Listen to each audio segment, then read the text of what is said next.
Before we get going, I want to recognize that earlier today, the province of Ontario announced a provincial state of emergency.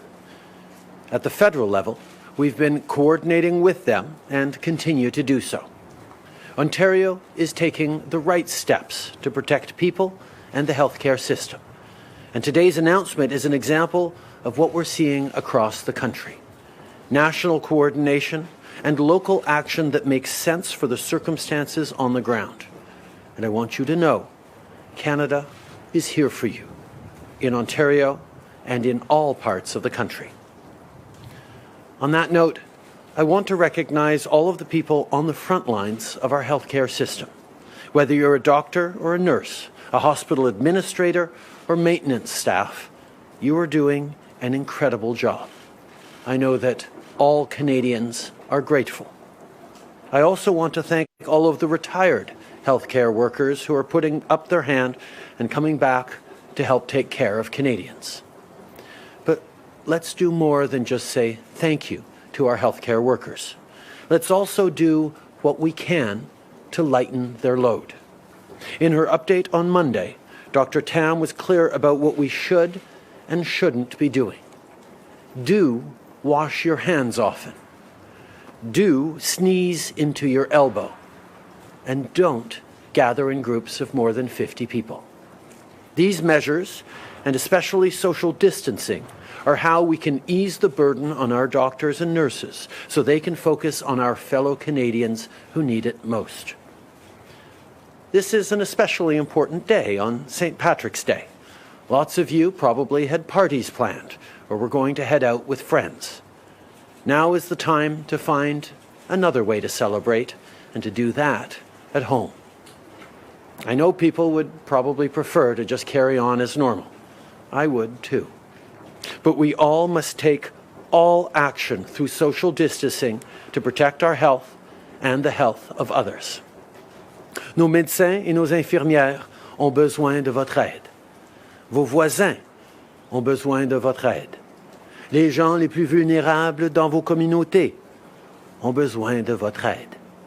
Autant que possible, restez chez vous. Sortez seulement si vous devez absolument sortir. Travaillez à distance. Laissez les enfants courir dans la maison. Our doctors and nurses need your help. Your neighbors need your help. Vulnerable people in the community need your help. As much as possible, stay home. Don't go out unless you absolutely have to. Work remotely if you can. Let the kids run around a bit in the house. Things will get better. As the situation with COVID-19 continues to grow, our government will keep taking action too. For example, one of the things we're doing to flatten the curve is that as of Wednesday, Parks Canada is suspending visitor services at all national parks and historic sites. What this means for our parks is that pretty much anything with a door will be closed. La situation concernant la COVID-19 évolue et la réponse de notre gouvernement évolue aussi. Par exemple, Parcs Canada suspend ses services aux visiteurs à tous les parcs nationaux et les sites patrimoniaux à compter de mercredi. C'est une autre façon de veiller à la santé de nos proches. Pour ce qui est des voyages, on a annoncé des nouvelles mesures hier. Affaires mondiales Canada a notamment mis sur pied un programme de prêt d'urgence jusqu'à 5 000 $. On va pouvoir aider les gens qui ont besoin d'argent rapidement pour rentrer chez eux ou pour subvenir à leurs besoins en attendant de rentrer au pays. On a pris cette décision après avoir annoncé qu'on fermait nos frontières aux gens qui ne sont pas citoyens ou résidents permanents canadiens. Cette mesure prévoit certaines exceptions, désigner notamment les membres d'équipage et les citoyens américains. Les Canadiens à l'étranger qui ont besoin d'aide de façon urgente peuvent toujours appeler le 1-613-996-8885 ou envoyer un courriel au sos@international.gc.ca. Pour ce qui est de l'économie, tout le gouvernement travaille ensemble pour maintenir la force de notre économie. On a annoncé une série de mesures de 10 milliards de dollars pour protéger les emplois et soutenir les entreprises. Et très bientôt, on va en avoir plus à dire là-dessus. Yesterday, we announced up to $5,000 as part of an emergency loan program through Global Affairs Canada. It will help people who need immediate financial assistance return home or cover their needs if they have to wait to get back.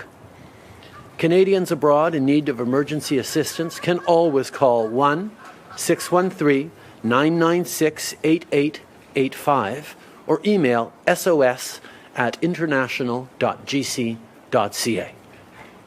This comes as we announce that we are closing our air borders to people who aren't Canadian citizens or permanent residents, with some exceptions like for aircrew and U.S. citizens. Earlier today, the Special Cabinet Committee on COVID-19 met once again to discuss our response. And full Cabinet will have a meeting this afternoon. We are hard at work to create the right support package for Canadians while protecting people's jobs and our economy. And tomorrow, we will be making another major announcement on economic actions to support Canadians as quickly as possible. By the end of the week, we will have more to say about changes for the upcoming tax season. We're looking at giving more flexibility for people to make payments and for businesses to have more liquidity during this time. Throughout this, we're working together right across the country.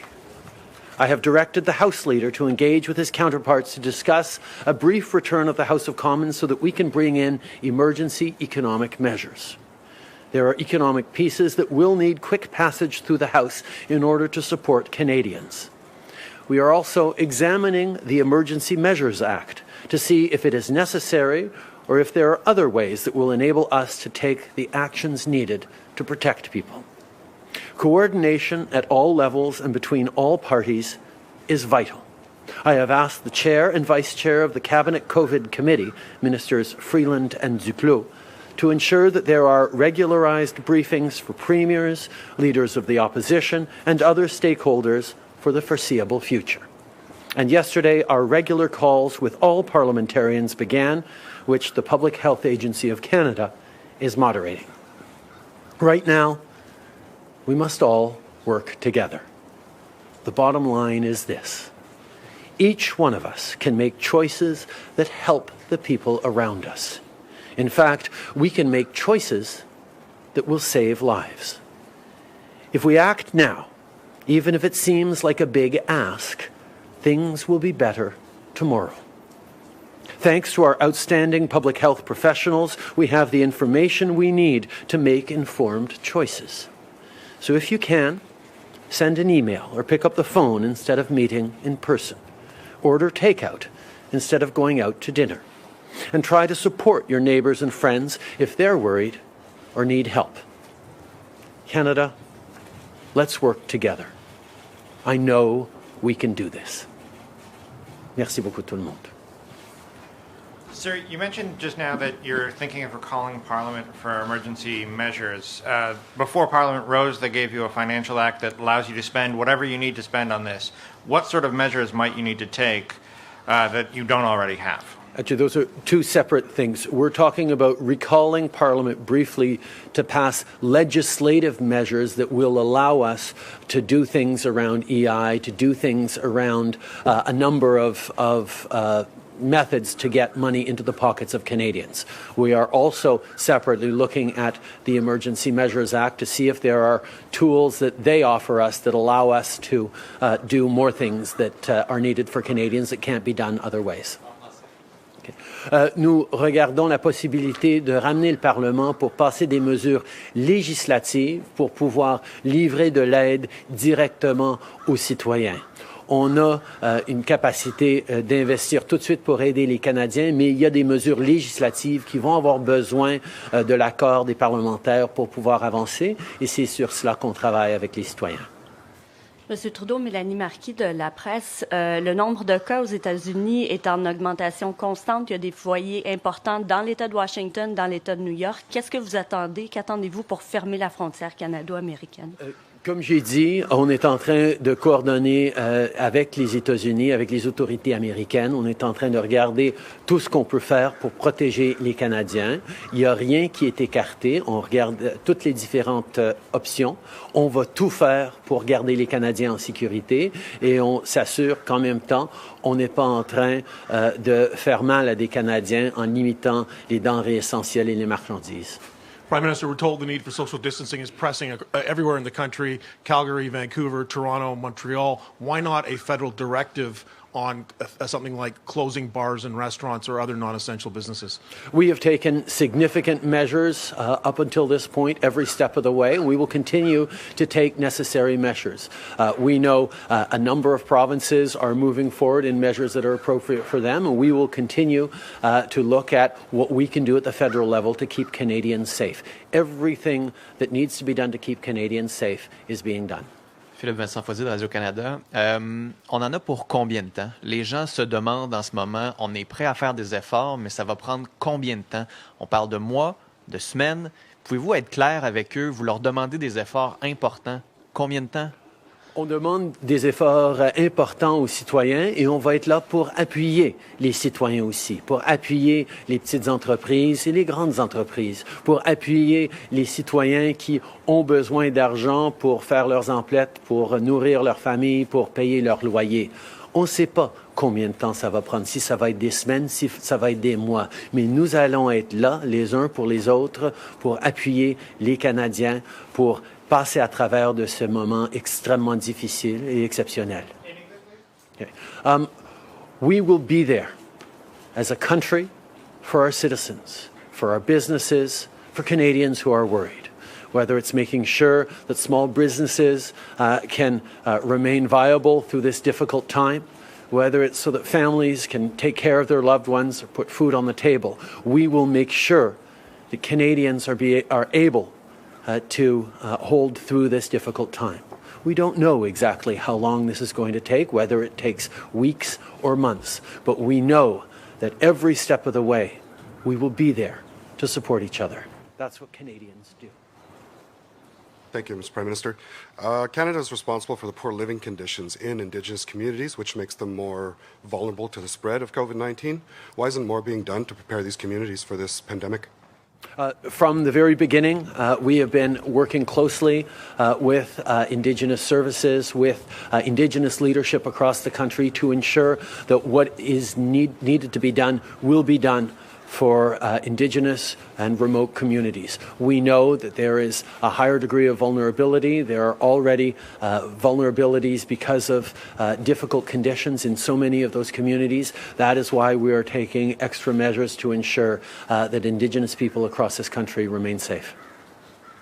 Prime Minister, up until yesterday, it's already almost 2 months since the coronavirus initially occurred in China, and Wuhan city and Hubei province become the epicenter. So for 2 months, even though more than 62 countries has taken measures to restrict travelers from China, Canada doesn't believe in closing the border, did not take any measures to stop travelers from the epicenter.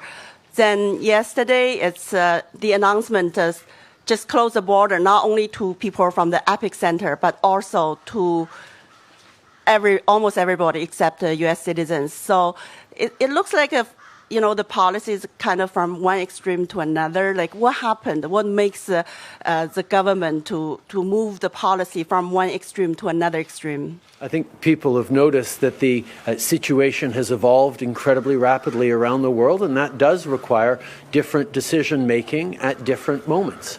We took responsible decisions to keep Canadians safe, including measures at the airports as issues started to happen in Wuhan and in China, and that was able to keep Canadians safe as we saw a very low incidence of cases and spread of the virus in Canada, even though we didn't do what other countries did and close the border, because we followed the recommendations of of our public health officials, and we were able to control the spread of the virus from the very beginning.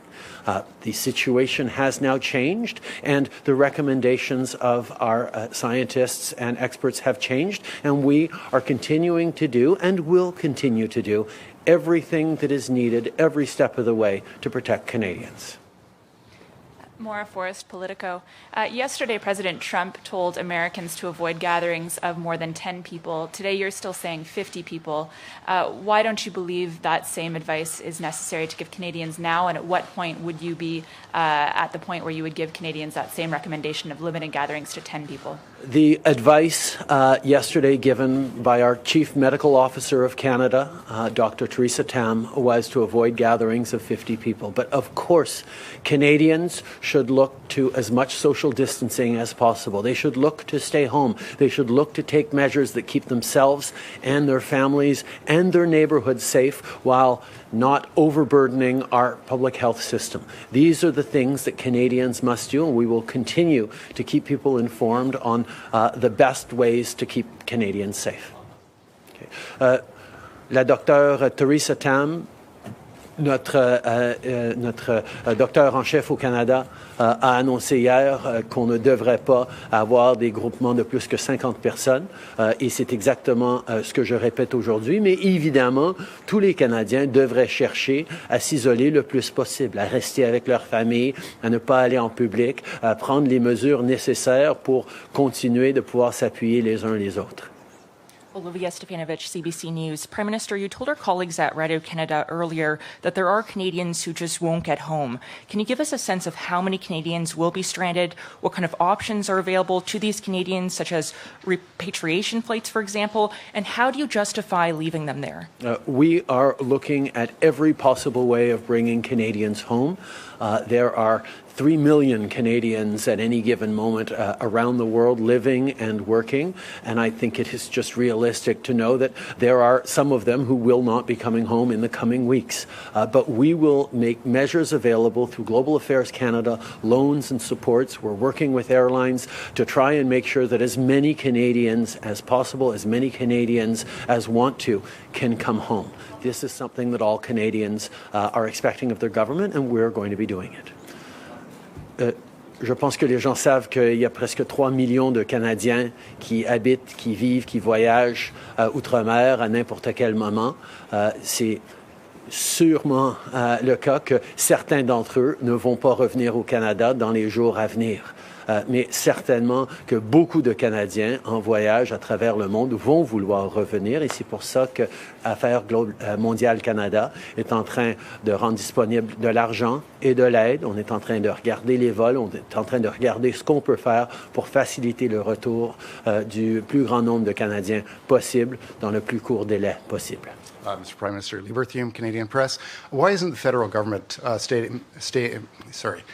invoking a state of emergency? And where is the government going to find all the money to pay for all the measures that you're going to have to roll out over the next little while?